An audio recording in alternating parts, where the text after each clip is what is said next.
Halo guys, lagi heboh nih pernyataan Pak Mahfud MD terkait dengan calon independen di DKI Jakarta yang mencatut KTP warga DKI Jakarta. Pak Mahfud MD dengan tegas mengatakan bahwa si pencatut KTP warga DKI wajib dibatalkan dan diproses hukum. Waduh, ngeri nih. Untuk itu langsung saja kita simak terlebih dahulu seperti apa pernyataan Pak Mahfud MD dan juga Bang Rocky Gerung serta para netizen. Kalau mau jujur, mau objektif, Hmm, itu harus dibatalkan dan dipidanakan. betul betul betul. Karena ada sekurang-kurangnya 3 undang-undang yang serius yang dilanggar. Satu, Undang-Undang Nomor Pelanggaran berat. 27 tahun 2022 itu Undang-Undang tentang Perlindungan Data Pribadi. Pasal 67 ayat 1, 2, dan 3 itu melarang orang itu membuka data pribadi ya seseorang ya dengan cara melawan hukum, itu artinya tanpa izin dari siapapun. Lalu melarang memberitahu atau menyebarkan kepada seseorang. Lalu yang ketiga itu melarang menggunakan untuk kepentingan sesuatu. Ini 3 ayat ini terpenuhi semua nih dari pencatatan nama itu. Oleh sebab itu menurut saya, dan bukan menurut saya, menurut hukum, ancaman yang sudah di atas 5 tahun itu kan kejahatan, bukan pelanggaran.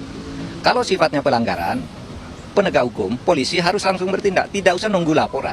Lalu ada juga Undang-Undang ITE yang dilanggar, Undang-Undang Nomor 1 tahun 2024.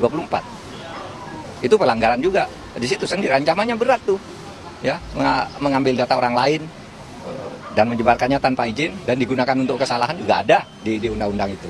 Cewek-cewek Pak Jokowi itu menyebabkan Indonesia balik lagi pada dagelan, itu dipasang kotak kosong. Tapi ada Pak Dharma Porengku yang dianggap sebagai posisi alternatif untuk menghasilkan politik yang basisnya value itu. Karena saya kenal Pak Dharma Porengku, itu teman saya juga, itu Jenderal Bintang 3 yang mengucapkan politik dari posisi nilai itu. Tetapi tentu orang juga melihat kalau Pak Dharma dimajukan, itu pasti akan direkayasa juga tuh, kecuali ada tangan-tangan langit yang memelihara Pak Dharma ini.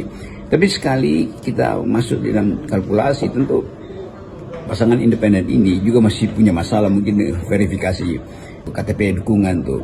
Tetapi yang sudah pasti adalah PKS mengambil jalan yang sama ya, dengan yang biasa ditempuh oleh para politisi yang ingin selalu transaksional. Jadi itu masalahnya tuh. Halo guys, bicara soal Pilkada Jakarta, sepertinya ya seperti yang sudah kita duga ya, akan ada calon boneka yang akan melawan Ridwan Kamil agar ya seolah-olah terlihat demokratis lah pilkadanya. Skenario kota kosong sepertinya tidak terjadi di Jakarta, tapi Jakarta akan menghadirkan calon boneka seperti yang ya sudah diprediksi banyak orang ya. Sementara itu ramai sekali soal KTP ya warga Jakarta yang katanya tiba-tiba terdaftar sebagai pemilih calon boneka itu.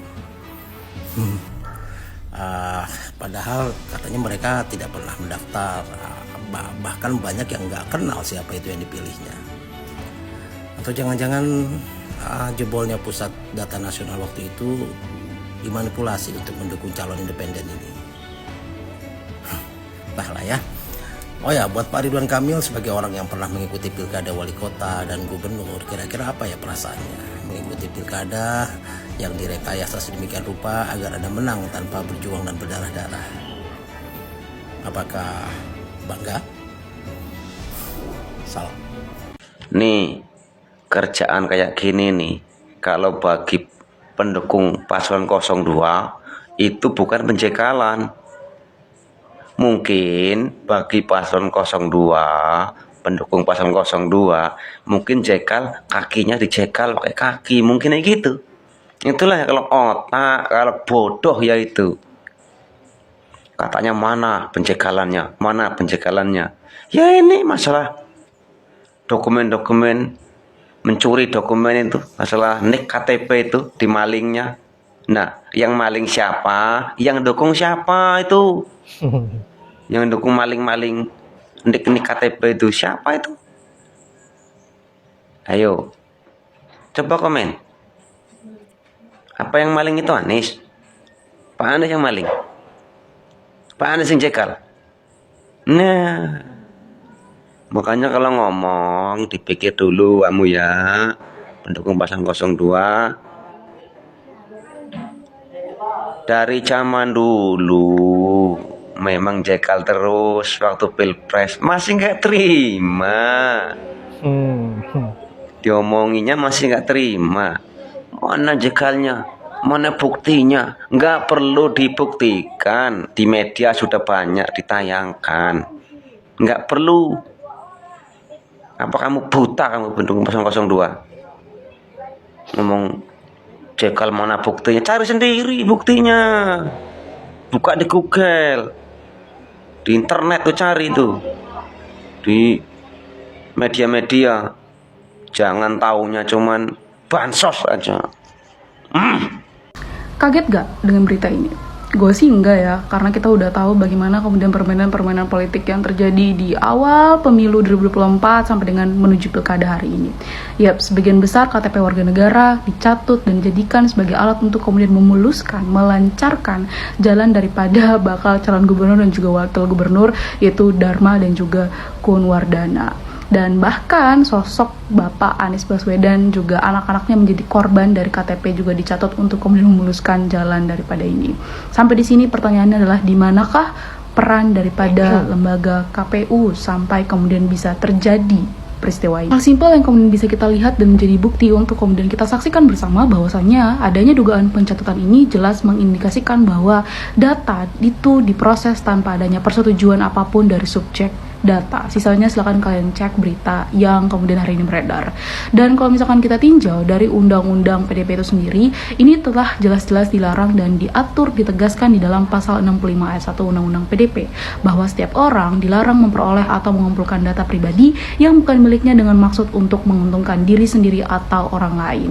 Tentu saja kita tidak hanya kemudian bisa diam dan menyaksikan peristiwa ini, tapi kita harus tuntut untuk kemudian bisa diproses hukum, di mana perbuatan tersebut itu diancam pidana penjara paling lama 5 tahun dan denda paling banyak 5 miliar rupiah sebagaimana dalam pasal 67 ayat 1 Undang-Undang PDP. Kita lihat di dalam Undang-Undang Administrasi Kependudukan bahwa di dalam pasal 95-nya itu ditegaskan mengatur larangan tanpa hak mengakses database kependudukan yang kemudian diancam dengan pidana penjara 2 tahun dan juga denda 25 juta rupiah. Teman-teman semuanya nggak harus kemudian dengar sampai sini aja, tapi mari kita terus kawal kasus ini karena ternyata sampai hari ini agak terlalu barbar ya permainan yang ada di negara kita, politik yang ada di negara kita untuk kemudian bisa menjatuhkan lawan lain dan memenangkan lawan lain. But what do you think about this? Yap, saya kira jelas ya pelanggaran berat yang dilakukan oleh Pak Dharma mencatut KTP warga DKI Jakarta, dan ini seharusnya wajib untuk diberikan hukuman. Dan saya kira saatnya warga DKI bergerak untuk menuntut yang merasa dirugikan karena data-datanya diculik oleh si calon independen ini, atau bisa kita katakan bahwa calon boneka yang sengaja dibuat drama oleh Pak Jokowi bagaimana agar memuluskan langkahnya untuk memenangkan Ridwan Kamil dan juga Kaisar di DKI Jakarta. Nah, seketika saya teringat dengan jebolnya pusat data negara kita. Jangan-jangan semua ini sudah disetting, mulai dari jebolnya data kita sengaja disiapkan untuk pemilihan pilkada seperti ini, untuk menjegal Pak Anies dan memuluskan jalannya agar bisa membuat anaknya menjadi wakil gubernur DKI Jakarta.